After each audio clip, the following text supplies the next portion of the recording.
SSC के GK GS series में आप लोगों का फिर से स्वागत है। तो आज का टॉपिक है उत्तरकालीन मुगल सम्राट।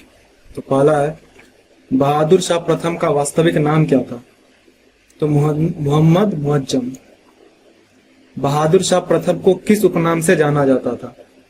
तो शाह ए बेखबर। बहादुर शाह प्रथम के शासनकाल की अवधि कब थी? तो 1707 से 1712 तक। बहादुर शाह प्रथम किस मुगल शासक का पुत्र था? तो औरंगजेब का। बहादुर शाह प्रथम ने किस सिख गुरु के साथ संघर्ष किया था? तो गुरु गोविंद सिंह। बहादुर शाह प्रथम की मृत्यु कहां हुई थी? तो लाहौर में। बहादुर शाह प्रथम की मृत्यु किस वर्ष हुई थी? तो 1712 में। बहादुर शाह प्रथम के बाद गद्दी पर कौन बैठा? तो जहांदार शाह। जहांदार शाह का शासनकाल कितने समय तक रहा? तो लगभग 1 वर्ष तक। जहांदार शाह किसकी मदद से गद्दी पर बैठा? तो जुल्फिकार खान। जहांदार शाह किसके पुत्र थे?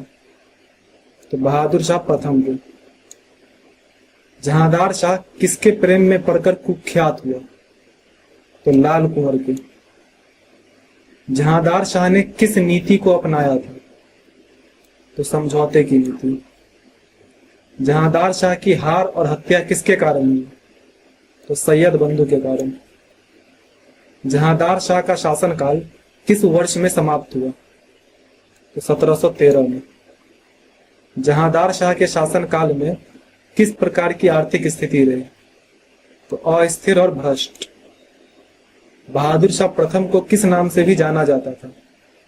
तो शाह ए बेखबर। बहादुर शाह प्रथम की मृत्यु के समय उसकी आयु लगभग कितनी थी? तो 72 वर्ष। बहादुर शाह प्रथम का मकबरा कहाँ स्थित है? तो दिल्ली में स्थित है। जहांदार शाह की सत्ता को किसने अस्थिर किया? तो सैयद बंधु ने। जहांदार शाह की मृत्यु कैसे हुई? तो सैयद बंधुओं ने हत्या कर दी। बहादुर शाह प्रथम ने किस धर्म नीति का पालन किया? तो सहिष्णुता का। बहादुर शाह प्रथम ने किस विद्रोह को दबाया था? तो उपरोक्त सभी, लेकिन इसमें मैंने जो है नेट पर पता किया था तो यह भी बोला था कि इसने ज्यादातर विद्रोह में जो है इसने कंसिलेशन की नीति अपनाई थी, यानी समझौते की नीति अपनाई थी। तो इसमें से अगर ऑप्शन होता कि इनमें से कोई नहीं तो वो भी हम मार सकते थे, लेकिन उपरोक्त सभी भी ठीक है क्योंकि कनेक्टेड ये तीनों से ही था। जहांदार शाह के शासनकाल की सबसे प्रमुख विशेषता क्या थी? तो लापरवाही और अय्याशी। बहादुर शाह प्रथम और जहांदार शाह किस वंश से संबंधित थे? तो मुगल वंश से। फर्रुखशियर का शासनकाल कब से कब तक रहा? तो 1713 से 1719 तक। फर्रुखशियर गद्दी पर किसकी मदद से बैठा? तो सैयद बंधु की मदद से। फर्रुखशियर किस उपनाम से प्रसिद्ध था? तो इन तीनों में से कोई भी नहीं। शाह बेखबर नाम से जो है बहादुर शाह प्रथम था। फर्रुखशियर ने 1717 में अंग्रेजों को कौन सा फरमान दिया था? तो व्यापारिक विशेषाधिकार दिया था। फर्रुखशियर द्वारा दिए गए 1717 के फरमान ने किसके व्यापार को लाभ पहुंचाया? तो अंग्रेजी ईस्ट इंडिया कंपनी को। फर्रुखशियर की हत्या किसके षड्यंत्र से हुई? तो सैयद बंधु के। फर्रुखशियर की मृत्यु किस वर्ष हुई? तो 1719 में। मोहम्मद शाह को किस उपनाम से जाना जाता था? तो मोहम्मद शाह रंगीला। मोहम्मद शाह का शासनकाल कब से कब तक था? तो 1719 से 48 तक। मोहम्मद शाह के शासनकाल में किसने दिल्ली पर आक्रमण किया? तो नादिर शाह ने। नादिर शाह का आक्रमण मोहम्मद शाह के शासनकाल में कब हुआ? तो 1739 में। नादिर शाह द्वारा दिल्ली लूट के समय किस प्रसिद्ध वस्तु को लूट लिया गया? तो कोहिनूर हीरा भी और मयूर सिंहासन भी, यानी दोनों। मोहम्मद शाह का मकबरा कहाँ स्थित है? तो दिल्ली में। मोहम्मद शाह का पूरा नाम क्या था? तो रोशन अख्तर। मोहम्मद शाह के शासनकाल की मुख्य विशेषता क्या थी? तो विलासिता और रंग रूप में डूबना। मोहम्मद शाह के शासनकाल में किस क्षेत्र में कला का विकास हुआ? तो संगीत और चित्रकला में। फर्रुखशियर की माता का क्या नाम था? तो साहिबा निस्वान। फर्रुखशियर को गद्दी से हटाने में किसकी प्रमुख भूमिका थी? तो सैयद बंधुओं की। मोहम्मद शाह के समय कौन सा संगीतज्ञ दरबार से जुड़ा था? तो नियामत खान सदारंग। मोहम्मद शाह का दरबार किस नाम से प्रसिद्ध था? तो रंगीला दरबार। मोहम्मद शाह की मृत्यु कब हुई? तो 1748 में। मोहम्मद शाह की मृत्यु कहाँ हुई? तो दिल्ली में। फर्रुखशियर ने अंग्रेजों को किस क्षेत्र में व्यापारिक अधिकार दिए थे? तो बंगाल में।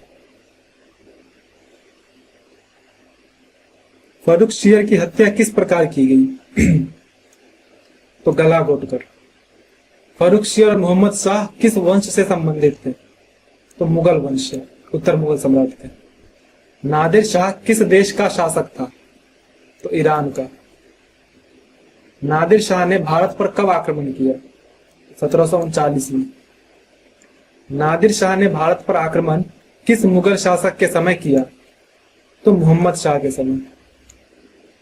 नादिर शाह ने किस युद्ध में मुगल सेना को पराजित किया? तो करनाल के युद्ध में।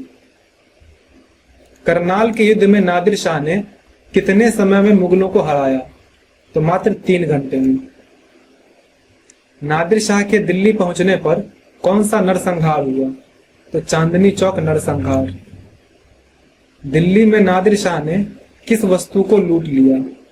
तो मयूर सिंहासन और कोहिनूर हीरा, ये दोनों ही। नादिर शाह के आक्रमण से मुगल साम्राज्य पर क्या प्रभाव पड़ा? तो कमजोर हुआ। अहमद शाह अब्दाली किसका संस्थापक था? तो दुर्रानी साम्राज्य का। अहमद शाह अब्दाली का पहला भारत आक्रमण कब हुआ? तो 1748 में। अहमद शाह अब्दाली ने भारत पर कुल कितनी बार आक्रमण किया? तो 8 बार। कहीं कहीं पे 7 बार भी दिया हुआ है। अहमद शाह अब्दाली ने भारत पर आक्रमण किस मुगल शासक के शासनकाल में किया? तो मोहम्मद शाह के, क्योंकि पहला आक्रमण 1748 में जो है वो मोहम्मद शाह के टाइम पे ही हुआ था। हालांकि बाद में आलमगीर द्वितीय के टाइम पे भी हुआ है, लेकिन जब ऐसे पूछे तो पहले की बात करते हैं तो मोहम्मद शाह हुआ। अहमद शाह अब्दाली का सबसे महत्वपूर्ण आक्रमण कौन सा था? तो पानीपत का तीसरा युद्ध 1761 में। तीसरा पानीपत का युद्ध कब हुआ? 1761 में। तीसरे पानीपत के युद्ध में अहमद शाह अब्दाली का मुकाबला किससे हुआ? तो मराठों से। तीसरे पानीपत के युद्ध में मराठाओं का नेतृत्व किसने किया? तो सदाशिवराव भाऊ ने। तीसरे पानीपत के युद्ध में अहमद शाह अब्दाली के सहयोगी कौन थे? तो रोहिला और अवध के नवाब। अहमद शाह अब्दाली को और किस नाम से जाना जाता है? तो अहमद शाह दुर्रानी। अहमद शाह अब्दाली का जन्म कहाँ हुआ था? तो हेरात में। अहमद शाह अब्दाली का भारत पर अंतिम आक्रमण कब हुआ? तो 1769 में। नादिर शाह ने किस नदी को पार करके भारत में प्रवेश किया? तो सिंधु नदी को। नादिर शाह के आक्रमण से दिल्ली में लगभग कितने लोग मारे गए? तो अप्रोक्सीमेटली 30,000। अहमद शाह अब्दाली की मृत्यु कब हुई? 1772 में। अहमद शाह अब्दाली की मृत्यु कहाँ हुई? तो हेरात में, सॉरी कंधार में। नादिर शाह और अहमद शाह अब्दाली, इसमें यार मैं थोड़ा कंफ्यूज हूँ कि जन्म हेरात में, शायद जन्म हुआ था हेरात में, मृत्यु शायद कंधार में ही हुई थी। देखो कहीं आगे क्वेश्चन हुआ तो।